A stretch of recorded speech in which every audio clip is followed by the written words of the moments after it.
Coucou les amis et bienvenue sur ma chaîne, moi c'est Sokokay. Aujourd'hui je reviens avec une vidéo sur ma grossesse. Alors aujourd'hui je reviens avec une vidéo pour vous parler de mon deuxième trimestre. Actuellement je suis vraiment à la fin de la grossesse, c'est-à-dire que je pense que bébé va arriver d'ici 1 ou 2 semaines.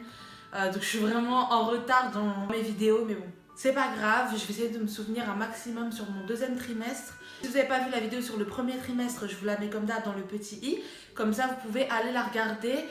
Mais clairement le premier trimestre je l'ai assez mal vécu. J'étais très contente d'être enceinte, hein. C'était pas le problème, c'était juste que voilà, j'ai eu beaucoup de nausées, énormément de fatigue.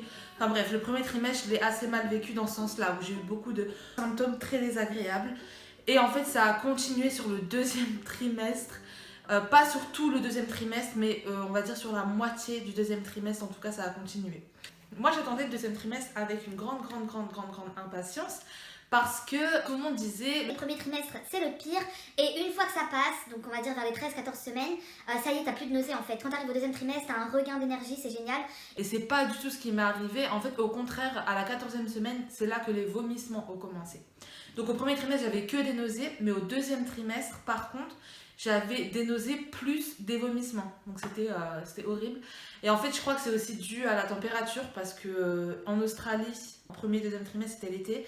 Et du coup, on atteignait très souvent les 45 degrés, les 35 degrés, enfin bref, des températures qui étaient très souvent au-dessus de 30 degrés.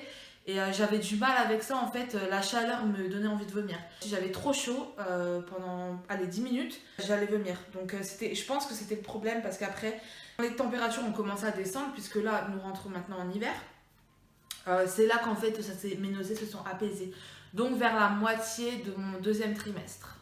Si je mangeais pas, j'avais envie de vomir. Et en même temps, je n'avais pas envie de manger parce que j'avais des nausées, forcément. Donc voilà pour ce qui est des symptômes que j'ai eus.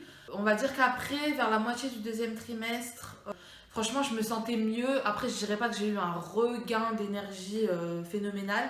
Mais c'est vrai que je me sentais mieux. J'avais de moins en moins de nausées. En fait, tout doucement, ça commençait à s'estomper. Et je pensais que j'allais avoir les nausées pendant toute la grossesse, parce que quand j'étais à 20 semaines, à chaque fois que la sage-femme me disait alors c'est bon, les nausées c'est fini, et je disais non, elle me disait ah bon bah vous êtes l'une de ces femmes qui va garder les nausées pendant toute la grossesse. Merci mon Dieu, ce n'était pas le cas, parce que franchement c'est vraiment horrible. J'irai autour de la 18e semaine, elles se sont estompées en fait jusqu'à ce que je n'en ai plus. Donc ça c'était vraiment top.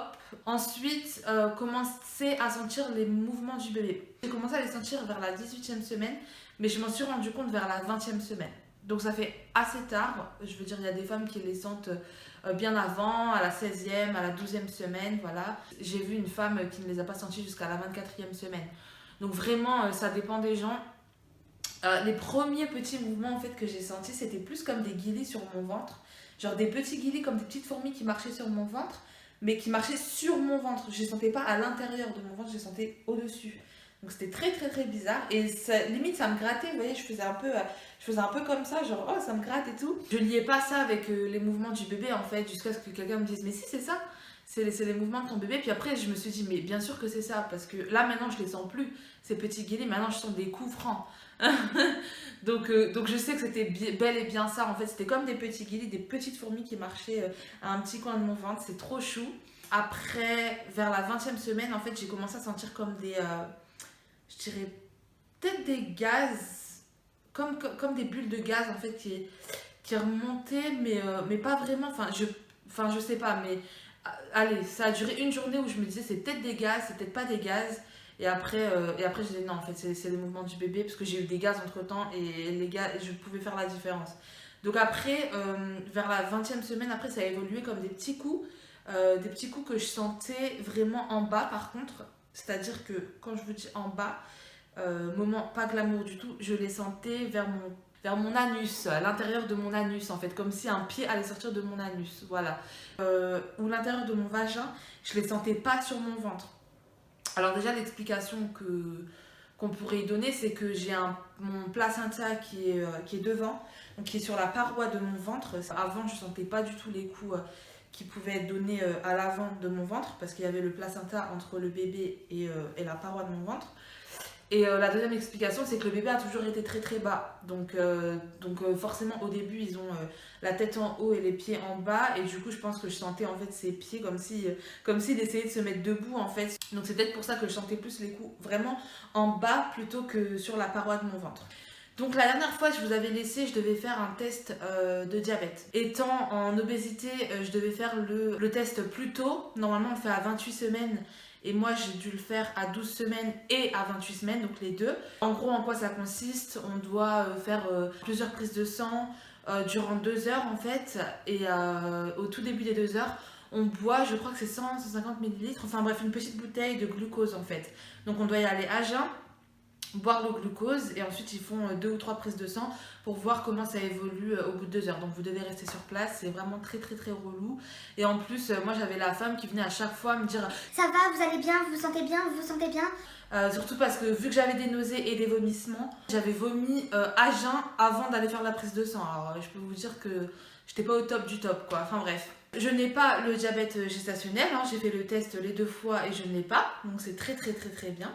Merci mon Dieu pour ça, parce que voilà quoi, ce serait une complication en plus que j'ai pas envie, même si j'ai pas de complications en général. J'ai eu des rendez-vous avec la sage-femme, tout se passait toujours très bien, elle mesurait mon ventre, il mesurait parfait. J'ai eu une échographie à la 19e semaine et c'est l'échographie qui est censée durer le plus longtemps. Donc on m'a dit que ça allait prendre à peu près 1 heure. C'est vraiment l'échographie où ils regardent tout, ils regardent le développement du bébé, ils regardent le foie, les reins, l'estomac, vraiment ils regardent tout en détail. Et d'ailleurs c'est l'échographie, parce que j'en ai fait d'autres après, c'est l'échographie où on voit le mieux le bébé en fait. Je vous mettrai une petite photo, mais c'est vraiment l'échographie où on voit très très très très bien le bébé. Par contre, la dame avec qui j'ai fait l'échographie, elle était vraiment horrible, mais vraiment horrible de chez horrible. C'est-à-dire que déjà, quand je suis arrivée, elle était un peu énervée parce que mon nom, il venait pas sur l'ordinateur. Enfin, je sais pas, elle avait un problème informatique et ça l'a vraiment frustrée parce que j'étais la première, j'avais le premier rendez-vous du matin. Et son ordinateur ne fonctionnait pas bien, enfin bref, donc elle était là, oh là là, c'est pas possible, blablabla. Bon bref, une fois que ça a fonctionné, elle a commencé l'échographie, puis elle m'a dit... Mais là, votre vessie est pratiquement vide. Alors je lui ai dit non mais j'ai bu une bouteille d'eau, enfin je peux pas faire mieux les gars. Je sais pas pourquoi ma vessie elle est vide, elle m'a dit... Non mais là vous êtes limite déshydraté, c'est pas possible, on vous dit de boire de l'eau avant de venir, faut que votre vessie soit pleine. Blablabla. Enfin bref, elle était limite un peu vénère contre moi, j'ai dit bah écoutez désolée. Donc elle a dit voilà, je vais essayer de faire, je vais essayer de faire avec, hein, voilà. Donc elle a commencé l'échographie et alors elle a appuyé mais comme une malade sur mon ventre. Vraiment je me disais mais je sais pas comment elle fait pour ne pas blesser le bébé, enfin pour ne pas lui faire mal en fait, parce que elle appuyait vraiment comme une malade. Et puis alors elle était vraiment frustrée parce que elle disait qu'il était sur le dos et que c'était la pire position pour eux, pour qu'ils voient tout en fait. Et elle était là, ah non mais c'est pas possible, il est sur le dos, il bouge pas, nanana. Moi je peux rien voir, donc elle appuyait comme une malade, elle essayait de me le faire bouger, elle m'a fait sauter, elle m'a fait danser, elle m'a fait secouer pour essayer de le réveiller en fait pour qu'il change de position. Il n'y avait rien à faire, elle était vraiment sur mon ventre pendant très très très longtemps à appuyer très fort et elle arrêtait pas de répéter ça genre... Non mais là il est sur le dos, il bouge pas, c'est pas possible, ah non mais c'est pas possible. Mais vraiment genre limite énervée, genre comme si c'était moi qui contrôlais pas bien mon fils, tu vois ce que je veux dire, genre mec il est dans mon ventre, qu'est-ce que tu veux que je fasse quoi, tu vois.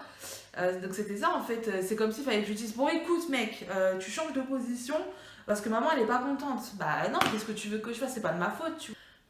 En fait c'était la première fois que je me sentais vraiment comme une maman, on va dire responsable des actes de mon bébé, de mon fils, parce que vous savez que c'est un garçon maintenant. Au tout début je lui ai dit bah écoutez je peux boire de l'eau maintenant et puis ma vessie elle va se remplir. Puis elle m'a dit non on va attendre. Donc bref, 1 heure plus tard, elle me dit bon bah allez-y, buvez la bouteille d'eau. Donc je bois, ma vessie se remplit mais ça fait rien. Au bout d'1 heure et demie, elle me dit vous allez marcher 15 minutes, vous revenez. Et finalement quand je suis revenue, on m'a fait attendre 45 minutes. Donc voilà, je suis restée debout à bouger comme ça pendant 45 minutes et tout, le temps que quelqu'un m'appelle. Et finalement, merci mon Dieu, c'est une autre femme enceinte qui m'a fait l'échographie, en fait, qui a fini l'échographie avec moi. Et alors elle avait aucun problème. Elle était vraiment super gentille, elle appuyait pas aussi fort sur mon ventre. Et voilà, elle me disait ah super, il a changé de position, donc elle voyait mieux et tout. Enfin bref, elle a vraiment tout regardé. Et c'est là qu'elle m'a dévoilé que c'était un garçon. Elle a été beaucoup plus sympa. Après, par contre, au bout de 10 minutes, il s'est remis sur le dos en fait. Donc elle a dit ah bon, bah, il s'est remis dans sa position initiale. Bah, c'est pas grave, hein, je vais travailler avec ça, il n'y a pas de souci. Donc elle était vraiment beaucoup plus sympa en fait. Et voilà, ça a duré encore 1 heure avec elle. Donc ouais, j'ai fait une échographie qui a duré 3 heures. Super long. Mais bon, au moins ils ont pris le temps de le faire, j'ai envie de dire, pour avoir tous les clichés qu'ils avaient besoin. Et donc voilà, donc le bébé était dans la courbe normale, il n'y avait rien à signaler, quoi, hein, tout allait bien. Donc voilou, pour ce qui est de cette échographie. Et alors, quand je me suis endormie le soir, j'avais mal au ventre. Pas mal à l'intérieur de mon ventre, hein. J'avais mal sur ma peau en fait, comme si j'avais des bleus en fait, des hématomes. Donc je me disais putain, j'espère que le bébé il va bien. Quand je me suis réveillée le lendemain matin, j'avais des bleus en fait sur le bas du ventre. En fait, j'ai rien dit sur le moment, pourquoi? Parce que je me suis dit peut-être que c'est normal en fait. Peut-être qu'elle doit appuyer comme ça parce que voilà, j'ai du gras sur mon ventre, le placenta devant. Ah oui, parce qu'elle m'a dit ça aussi, elle m'a dit en plus le placenta il est devant. Ah oui, et elle m'a fait une remarque aussi, donc la première qui m'a fait l'échographie, elle me dit en plus vous n'êtes pas petite. Elle me l'a dit en anglais, donc elle m'a dit you're not small neither. Petite, on dit ça short. You're not short, right? Small, tu vois. C'est plus, vous n'êtes pas petite, vous n'êtes pas un petit gabarit, quoi. En gros, c'est ça qu'elle voulait dire. En gros, t'es grosse, quoi. En plus, t'es grosse, c'est relou, tu vois. C'est galère. Je l'ai regardée, en plus, c'était une femme ronde. Je me suis dit, mais dans quel monde on vit, quoi, j'ai envie de dire. Enfin, bref. Donc voilà, ça c'était la pire échographie que j'ai eue et en même temps la meilleure parce que c'est celle où j'ai vraiment vu le bébé. Je pense que c'est les moments les plus marquants. Voilà, les tests du diabète que j'ai fait qui sont bons. J'ai toujours eu une bonne tension, bébé qui est dans la moyenne, rendez-vous avec la sage-femme qui se passe bien. Au début du 2e trimestre, j'ai perdu 2 kilos à cause des nausées, des vomissements, j'imagine. Et puis après, finalement, là j'ai bien repris. J'ai bien pris du poids. Mais je sais que je vais les perdre rapidement. Et puis voilà, moi de toute façon j'espère que cette vidéo elle vous a plu. Moi je vous retrouve pour la vidéo du 3e trimestre où il y a un petit peu plus de rebondissements. 2e trimestre c'était vraiment calme et c'était il y a un moment donc je me souviens pas de tout, ça c'est vraiment les moments marquants en fait. Et voilà, je vous fais des gros bisous, bisous bisous.